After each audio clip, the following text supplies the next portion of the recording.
Assalamualaikum warahmatullahi wabarakatuh. Alhamdulillah wassalatu wassalamu ala Rasulillah Sayyidina Muhammad ibn Abdillah wa ala alihi wa sahbihi wa mawalah. Rabbi shrah li sadri wa yassir li amri wahlul 'uqdatam min lisani yafqahu qawli. Subhanaka la ilma lana illa ma 'allamtana innaka antal alimul hakim. Wala haula wala quwwata illa billahil aliyyil azim. Para pendengar sekalian, saya akan mencoba membahas kitab hadis arba'in ya, al-arba'in an-nawawiyah fil ahaditsis sahihati nabawiyah. Pengarangnya Imam Al-Hafidz Syekhul Islam Muhyiddin Abi Zakaria Yahya bin Syaraf An-Nawawi Ad-Dimsyqi Asy-Syafi'i. Di kitab ini ada 42 hadis ya. Semuanya ada 42 hadis. Dan saya tidak akan membacakan muqaddimahnya. Jadi langsung ke hadis yang pertama. Bismillahirrahmanirrahim. Innamal a'malu binniyat. Hadis ini menjelaskan sesungguhnya amal itu tergantung niatnya. An Amiril Mukminin Abi Hafsin Umar bin Al-Khattab radhiyallahu anhu qala sami'tu Rasulullah sallallahu alaihi wasallam yaqulu. Dari Amirul Mukminin Abu Hafs Umar bin Al-Khattab radhiyallahu anhu berkata, saya mendengar Rasulullah sallallahu alaihi wasallam bersabda, innamal a'malu binniyat wa innamal likulli imri'in ma nawa faman kanat hijratuhu ilallahi wa rasulih fa hijratuhu ilallahi wa rasulih wa man kanat hijratuhu lidunya yusibuha aw imra'atin yankihuha fa hijratuhu ila ma hajara ilaih. Sesungguhnya amal itu tergantung kepada niatnya, dan sesungguhnya bagi setiap orang apa yang ia niatkan. Barang siapa hijrahnya menuju Allah dan Rasul-Nya, ia akan sampai kepada Allah dan Rasul-Nya. Barang siapa hijrahnya menuju dunia yang akan diperolehnya, atau menuju wanita yang akan dinikahinya, ia akan mendapatkan apa yang dituju. Begitu. Ini diriwayatkan oleh dua imam ahli hadis, yaitu Abu Abdillah Muhammad bin Ismail bin Al-Mughirah bin Bardizbah Al-Bukhari dan Abu Husain Muslim bin Al-Hajjaj bin Muslim Al-Qushairi An-Naisaburi. Di dalam kedua kitab yang paling sahih di antara semua kitab hadis. Hadza hadisun sahihun muttafaq ala sihhatihi. Jadi hadis ini para pendengar sekalian termasuk hadis yang penting yang merupakan pusat peredaran agama Islam. Ia merupakan pokok dalam agama dan kepadanya bermuara seluruh hukum syariat. Gitu. Qalal Imam Ahmad wa Syafi'i rahimahumullah yadkhulu fi haditsil a'malu binniyat sulusul ilmi. Masuk dalam hadis ini 1/3 ilmu. Sebab anna kasbal abdi yakunu biqalbihi wa lisanihi wa jawarihihi. Sesungguhnya kasabnya seorang hamba itu terbukti dengan hatinya, dengan lisannya dan anggotanya. Wa niyatu ahadul aqsami tsalatsa. Dan niat itu termasuk salah satunya bagian yang 3 tadi. Gitu. Diriwayatkan dari Asy-Syafi'i radhiyallahu anhu taala annahu qala yadkhulu hadzal hadits fi 70 baban minal fiqhi. Masuk hadis ini di 70 bab dari fikih.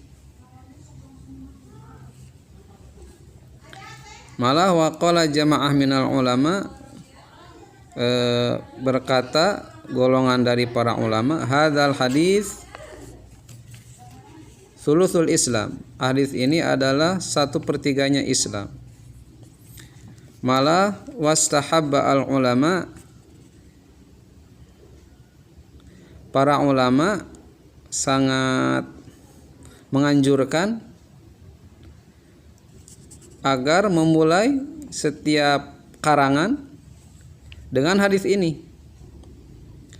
Dan bagi siapa saja yang memulai di awal kitabnya, wa miman ibtada bihi, dan dari sebagian orang yang memulai di awal kitabnya dengan hadis ini adalah Imam Abu Abdillah Al-Bukhari gitu. Wa qala Abdurrahman bin Muhdi, yan bagi likulli man sannafa kitaban, perlu penting bagi setiap orang yang mau mengarang kitab agar memulainya dengan hadis ini, agar mengingatkan kepada para santri yang mau belajarnya ala tashihin niat, agar meluruskan niat gitu. Jadi dianjurkan dalam setiap karangan kitab atau karangan buku itu diawali dengan hadis ini agar yang mempelajari kitab itu mengingat akan pentingnya benarnya niat gitu. Sebab timbulnya hadis ini itu ada di bagian terakhir. Hadzal hadis waroda ala sababin li annahum naqalu anna rajulan hajara min Makkah ilal Madinah liyatazawwaj imra'atan yuqalu laha Ummul Qais. Ini teh At-Tabrani ya meriwayatkan dalam Al-Mu'jam Al-Kabir dengan para perawi yang terpercaya dari Ibnu Mas'ud radhiyallahu anhu, ia berkata, di antara kami ada seorang laki-laki yang meminang seorang perempuan yang bernama Ummu Qais, tetapi dia menolak untuk dinikahi hingga dia berhijrah. Maka dia berhijrah dan menikahinya, maka kami menamainya Muhajir Ummu Qais. Gitu. Jadi tidak la yuridu bidzalika fadilatal hijrah. Dia tidak menginginkan keutamaan hijrah dengan hijrahnya itu. Dia hanya hijrahnya itu ingin ke Madinah, hanya ingin menikahi perempuan itu. Ingin menikahi Ummul Qais. Jadi laki-laki itu dia hijrahnya niatnya hanya karena ingin menikahi Ummu Qais gitu. Itulah sebab timbulnya hadis ini. Jadi walaupun badan, tubuh, kaki semuanya berangkat hijrah, tapi niatnya bukan hijrah, niatnya hanya ingin menikahi perempuan yang dinamai Ummu Qais, maka dalam hadis ini pamangkanat hijratuhu lidunya yusibuha awi mra'atin yang kihuha gitu. Jadi si laki-laki ini pun akhirnya bisa menikahi Ummul Qais ini karena memang tujuannya, niatnya juga ingin ke perempuan itu. Pemahaman hadis ini mungkin satu, diisyaratkannya niat. Para ulama bersepakat bahwa amal yang lahir dari seorang mukallaf yang mukmin tidak dipandang memiliki nilai ibadah dan tidak akan mendapat pahala kecuali dengan niat. Pada ibadah yang bersifat pokok seperti salat, haji, dan puasa tidak sah kecuali dengan niat, karena niat merupakan rukunnya. Adapun ibadah yang merupakan sarana seperti wudu dan mandi, Abu Hanifah mengatakan bahwa niat merupakan syarat kesempurnaan untuk mendapatkan pahala. Imam Asy-Syafi'i berkata bahwa niat merupakan syarat sahnya ibadah. Maka tidak sah semua ibadah sarana tersebut kecuali dengan niat.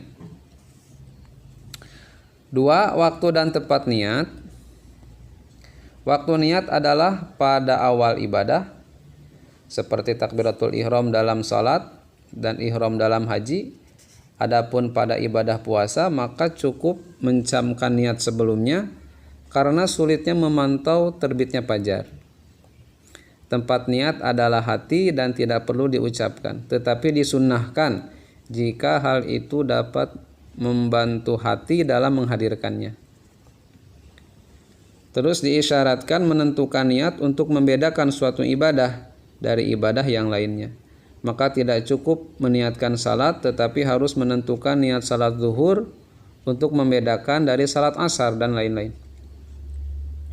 3 hadis ini memberi pengertian bahwa barang siapa yang berniat untuk beramal soleh, lalu ada halangan yang tidak bisa dielakkan seperti sakit atau meninggal atau yang lainnya, maka ia tetap akan mendapatkan pahala.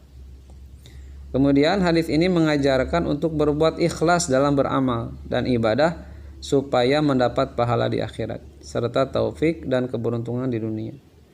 Terus setiap amal yang baik dan bermanfaat jika disertai dengan keikhlasan dan mengharap ridha Allah, maka ia akan bernilai ibadah. Mudah-mudahan ada manfaatnya para pendengar sekalian. Assalamualaikum warahmatullahi wabarakatuh. Ketemu lagi di pekan depan insyaallah.